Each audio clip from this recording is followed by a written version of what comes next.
အားလုံးပဲမင်္ဂလာပါဒီနေ့မှာတော့ကျွန်မက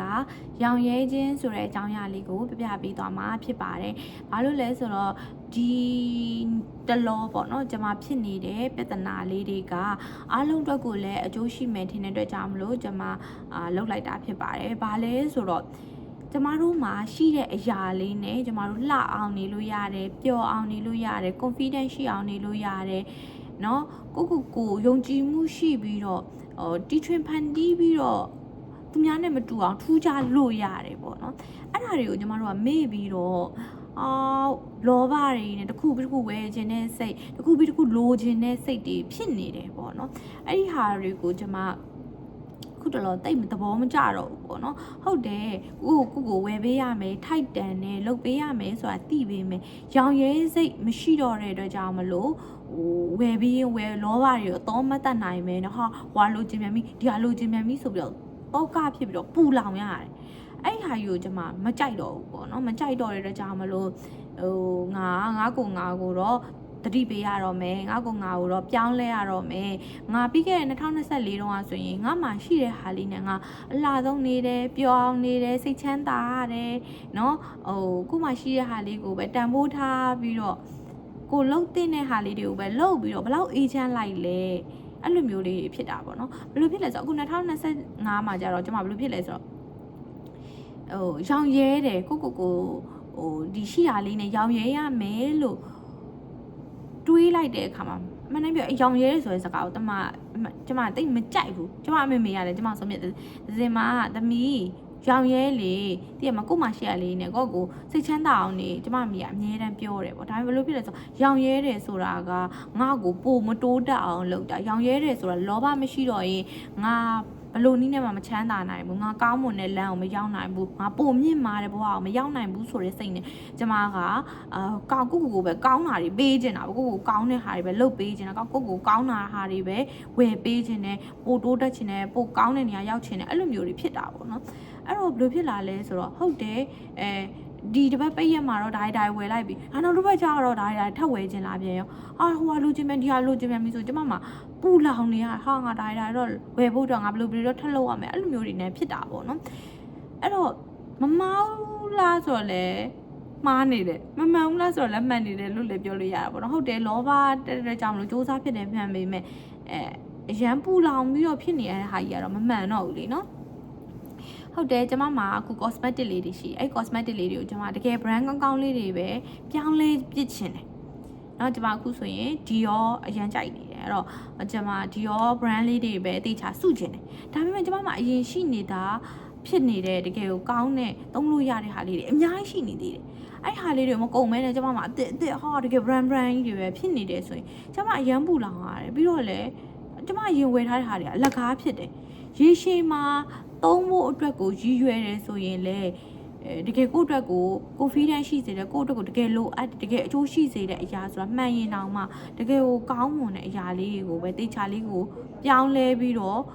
ဝယ်ပေးသင့်တယ်ပေါ့နော်ကုန်သွားတော့မှဖြစ်နိုင်တယ်ဆိုရင်အလုံးဝအသုံးလို့မရတော့မှကုန်သွားတော့မှကောင်းတဲ့အကောင်းဆုံးကိုလဲလိုက်တာမှန်တယ်မလိုအပ်ပဲနဲ့နော်တကယ်လဲအခုချက်ချင်းလိုအပ်နေရမဟုတ်ဘူးလုံးဝမရှိတော့တာလည်းမဟုတ်တဲ့အရာကြီးကိုမရှိလဲဖြစ်နေတဲ့အရာကြီးကိုအကောင်းကြီးဝယ်လိုက်တဲ့ဟာကြီးကကျတော့မှားနေတယ်ပေါ့နော်တဖြည်းဖြည်းကိုကကောင်းတဲ့ဘဝကိုလိုချင်နေဆိုရင်တဖြည်းဖြည်းစီသွားရတယ်လို့မျိုးပဲကိုကကောင်းတဲ့ဟာလေးတွေနဲ့ပဲနေချင်နေဆိုရင်လည်းတဖြည်းဖြည်းစီစုရတယ်တဖြည်းဖြည်းစီထည့်ရတယ်တဖြည်းဖြည်းစီဝယ်ရတယ်ပေါ့နော်အဲ့လိုမျိုးဒီတလမှာတော့တစ်ခုတကယ်ကိုအတွက်လည်းအပန်းမကြီးတဲ့ဟာတစ်ခုဝယ်လိုက်တာမှန်ပေမဲ့ကိုအတွက်လည်းတကယ်အကျိုးရှိတဲ့ဟာမျိုးတစ်ခုပေါ့နော်ဝယ်လိုက်တာမှန်ပေမဲ့မလိုအပ်တဲ့ဟာကြီးတွေကိုဝယ်နေတဲ့ဟာကကြတော့တကယ်လိုအပ်တဲ့ဟာတွေဝယ်ဖို့အတွက်ရဖို့အတွက်ကိုအခက်အခဲတွေဖြစ်သွားအခုဆိုဘာတစ်ခုဖြစ်လဲဆိုတော့ကျမပြီးခဲ့တဲ့ရက်တွေကမလိုအပ်တဲ့ဟာတွေအသုံးမဝင်တဲ့ဟာတွေဝယ်လိုက်တဲ့အတွက်ကြောင့်မလို့အခုကျမအေးတယ်အရန်အေးတယ်အဲ့တော့အသားကတ်လေးတွေဝယ်ခြင်းတယ်ပေါ့နော်အသားကတ်တွေကကျမမှရှိတဲ့အရင်ကဝယ်ခဲ့တဲ့ဟာတွေတရားဘူးသုံးတယ်အဲ့လိုမျိုးတွေဝယ်ခဲ့တာဖြစ်တဲ့အတွက်ကြောင့်မလို့အသားတွေကဖွာတယ်အစီစီတွေထားရတယ်ဝိလို့အစ်မပြေဘူးပေါ့သူများမြင်မှလည်းမတင်တော့သလိုကို့မှာလည်းဝိရတာ အဲ့လိုမျိုး comfortable မဖြစ်ဘူးပေါ့တက်တာမရှိဘူးပေါ့အဆင်မပြေဘူးအဲ့လိုမျိုးတွေဖြစ်တယ်ပေါ့နော်အဲ့လိုဆိုတဲ့ကြောင့်မလို့ကောင်းတာလေးဝယ်ပေးတင်တယ်ဒါကရေရှည်လဲသုံးမယ်ပြီးတော့လည်းနေ့တိုင်းလည်းဝတ်လို့ရမယ်တကယ်ဝယ်တင်တဲ့ဟာဖြစ်တဲ့ကြောင့်မလို့အကောင်းဆုံးတကယ်ကောင်းမှုကိုယ့်အတွက်လည်း comfortable ဖြစ်မယ်ကိုယ့်ခန္ဓာကိုယ်မှာလည်းတက်တာဖြစ်နေမဲ့ဟာမျိုးဝယ်တင်တယ်ဆိုတော့သိရတာနဲ့ပြီးခဲ့တဲ့ရက်ကမလိုအပ်တဲ့ဟာတွေဝယ်ထားတော့အခုလိုအပ်တဲ့ဟာတွေဝယ်တဲ့အခါမှာစိတ်ထဲမှာဝယ်တင်မဝယ်တင်ဝယ်ရမလားမဝယ်ရမလားနှမျောနေအဲ့ဒါမျိုးတွေဖြစ်တယ်မလိုအပ်တဲ့ဟာတွေကြတော့ဝယ်ပြီးတော့လိုအပ်တဲ့ဟာတွေကြတော့ဒီလိုမျိုး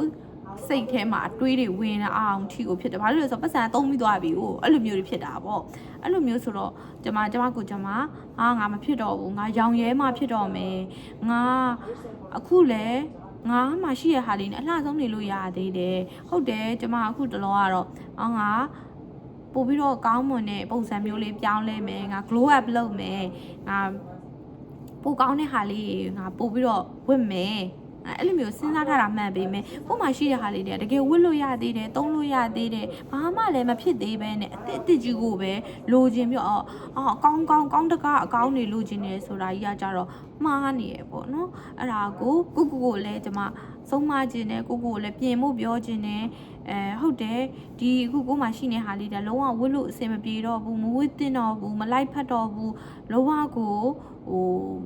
ုအဆင်မပြေတော့ဘူးဆိုတော့မှအကောင်းဆုံးကိုဝယ်လိုက်တဲ့ဟာကမှန်တယ်ဒါပေမဲ့ဝယ်တဲ့အချိန်မှာဆိုလဲရေရှည်အတွက်ကိုသုံးဝင်ပါမလားငါတကယ်အကျိုးရှိပါမလားအနာဂတ်မှာလည်းငါအသုံးချလို့ရပါမလားเนาะငါ confidence နေတိုးစေမလားအဲ့လိုမျိုးအဖက်ကနေတေချာစဉ်းစားပြီးဝယ်သင့်ဆိုတာကိုတေချာစဉ်းစားပြီးတော့မှအကောင်းဆုံးဝယ်လိုက်တာမှန်တယ်ပေါ့နော်အဲ့တော့ဉာဏ်စောကိုရောင်ရဲမှုရှိပါเนาะမရောင်ရဲရင်เนาะဘယ်တော့မ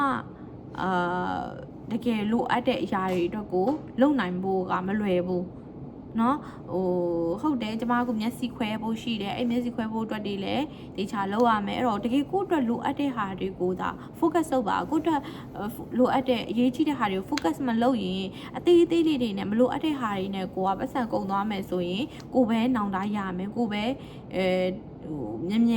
်အဆင်မပြေဖြစ်လိမ့်မယ်ပေါ့နော်အမှန်တိုင်းပြောရင်ကိုကရောင်ရဲပြီးတော့အရေးကြီးတဲ့ဟာကိုသာလုပ်ရင်ဦးစားပေးတဲ့ဟာကိုသာဦးစားပေးပြီးတော့ဝယ်ရင်ချမ်းရင်ပတ်စံသုံးရင်ကြတော့ကိုကမှန်ကန်တဲ့သုံးဆွဲမှုဖြစ်တဲ့အတွက်ကြောင့်မလို့ပို့ပြီးတော့တိုးတက်မှုပဲရှိတယ်ပေါ့နော်ပို့ပြီးတော့ကောင်းမှုဖြစ်တယ်ပေါ့မလို့အပ်တဲ့ဟာတွေကိုဝယ်နေသေးရတော့ရောင်ရဲမှုမရှိသေးရတော့ကိုကလောဘရင်းနဲ့ပဲပူလောင်နေရမယ်ကိုကရှာတလောက်မလောက်ဖြစ်လိမ့်မယ်နော်ပြီးတော့လဲနောင်တတွေနဲ့ဟာငါဝယ်လိုက်တယ်ငါဒီပတ်စံတွေငါနှမျောတယ်အဲ့လိုမျိုးတွေဖြစ်လိမ့်မယ်ပေါ့နော်ဟုတ်တယ်ကိုဝယ်ပေးတဲ့နဲ့ထိုက်တန်တယ်ဆိုတာမှန်ပေမဲ့လို့ကိုအရန်လိုအပ်တဲ့အချိန်ကြတော့မှဝယ်လိုက်တဲ့ဟာကပို့ပြီးတော့မှန်ကန်တယ်ဆိုတာကိုသိစေချင်တယ်ကိုတကယ်ကိုမရှိတော့လို့ဝယ်လိုက်တဲ့ဟာကအကောင်းဆုံးဖြစ်နေတဲ့ဟာကဒါမှန်ကန်တယ်ရှိနေရတာနဲ့မလိုအပ်ဘဲနဲ့အကောင်းဆုံးဝယ်လိုက်တဲ့ဟာကြီးကတော့မှားနေတယ်လို့ထင်တယ်ပေါ့နော်ပြီးတော့လဲကိုမှမလိုအပ်တော့ဘူးဆိုရင်လွှတ်ပစ်တင်တယ်လွှတ်ပစ်အတစ်တွေသာဝယ်ပြီးတော့များနော်မသုံးဖြစ်တော့ဘဲနဲ့မေ့ပြီးတော့ဂျောင်းထိုးထားတဲ့ဟာတွေအများကြီးရှိတယ်ဆိုရင်လဲအဲ့ဒါတွေကိုလွှတ်ပစ်ရှင်လဲလွှတ်ပစ်လိုက်ပါတော့နော်ရှုပ်ရှက်ခတ်ပြီးတော့ဖြစ်နေတဲ့ရွေးကတော့အတစ်တွေပဲဝယ်ပြီးတော့ငါမဝစ်ဆရာမရှိသုံးဆရာမရှိဆိုရဝယ်ပြီးတော့အလုတ်ရှုပ်နေလိမ့်မယ်ပေါ့နော်အဲ့တော့နည်းနဲ့ကောင်းနဲ့တကယ်ကိုကိုအမြဲတမ်းအသုံးဝင်မဲ့အကျိုးရှိမဲ့ဟာကိုသာလုပ်ပါပြီးတော့ရောင်ရဲမှုရှိပါတော့ရောင်ရဲမှုရှိနေတဲ့ဟာကမမအောင်ပေါ့နော်ကိုမှရှိနေတဲ့အင်ဂျီလေးကိုဘယ်လိုမျိုးတီထွင်ဖန်တီးပြီးတော့အလှဆုံးဝတ်လို့ရမလဲဆိုတဲ့ဟာကိုစဉ်းစားပါကိုမှရှိနေတဲ့ဟာလေးဘယ်လိုလေးတော့တွဲဖက်ဝတ်လိုက်မယ်ဘယ်လို accessory လေးနဲ့တော့လုပ်လိုက်မယ်ကိုမှရှိနေတဲ့ဒီပေါင်တာလေးမသုံးမဝင်တော့ဘူးဆိုရင်လည်းအဲ့ပေါင်တာလေးကိုငါဘယ်လိုမျိုး highlighter bling အမှုကလေးနဲ့ရောလိုက်ပြီးတော့ငါ highlighter အနေနဲ့သုံးလို့ရတယ်အဲ့လိုမျိုးတွေပေါ့နော်ကိုကပြောင်းလဲပြီးတော့ဖန်တီးပြီးတော့သုံးလို့ရတယ်ဆိုရင်သုံးပါเนาะအဓိကကတော့ကိ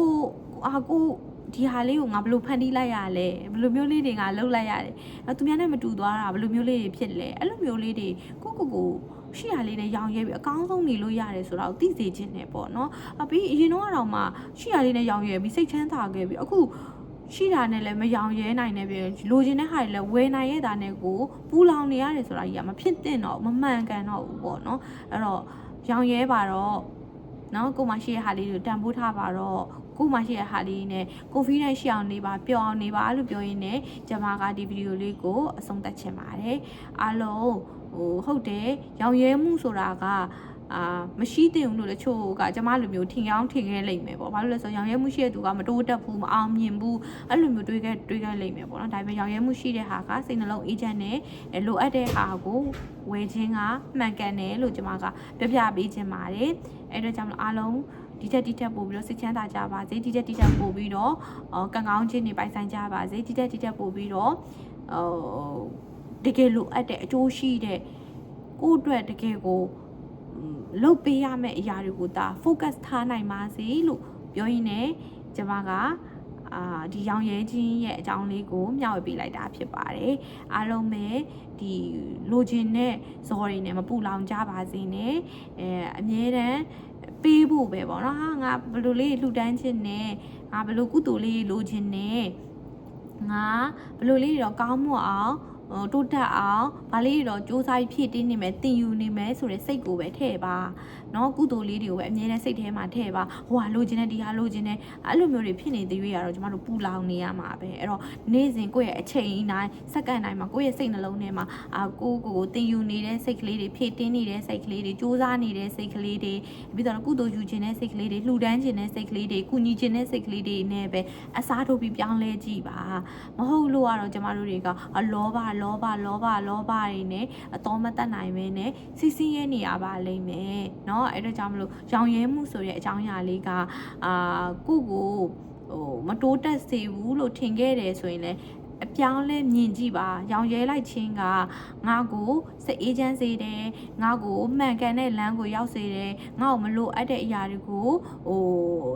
မလုပ်ဖြစ်အောင်တားဆီးပေးတဲ့အရာဖြစ်တယ်ငါမှရှိနေတဲ့ဟာလေးတွေကိုပို့တိုးတန်ဖိုးထားတာမှန်ကန်တယ်ငါမှရှိတဲ့ဟာလေးတွေကလည်းတကယ်ကိုငါအတွက်အကျိုးရှိပြီးတော့တကယ်ကိုအထောက်အကူပြုနေတဲ့ဟာဆိုတာကို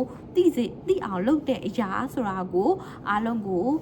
သိစေချင်လို့ဖြစ်ပါတယ်အားလုံးပဲဒီဗီဒီယိုလေးကြည့်ပြီးတဲ့အခါမှာကိုယ့်ရဲ့ဒီလောဘစိတ်တွေကိုလိုချင်ပြီးတော့အရန်ဖြစ်ချင်တဲ့စိတ်တွေနဲ့ပူလောင်နေတဲ့ဟာတွေကမှားနေတယ်ငါရဲ့စိတ်ကလေးတွေကို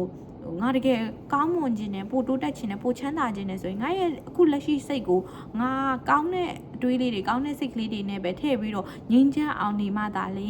င်ငါကကောင်းမွန်ခြင်းတွေကရရှိမှာဆိုတာကိုသိအောင်လို့ကျွန်မကပြခြင်းပါတယ်ကိုလည်းစုံမရင်းနဲ့ပေါ့နော်အားလုံးကိုမျှဝေပေးလိုက်တာဖြစ်ပါတယ်အားလုံးပဲဒီဗီဒီယိုလေးကြည့်ပြီးတဲ့အခါမှာအများကြီးတွေးကြံနေပြီးတော့ကိုမှရှိဟာလေးတွေကိုတန်ဖိုးထားတဲ့စိတ်တွေကိုမှရှိဟာလေးတွေနဲ့ရောင်ရဲပြီးတော့ပျော့အောင်နေတတ်တဲ့စိတ်လေးတွေအကျင့်ကလေးတွေဖြစ်သွားမယ်လို့ယုံကြည်ပါတယ်အားလုံးပဲကျမချမ်းသာကြပါစေတတာ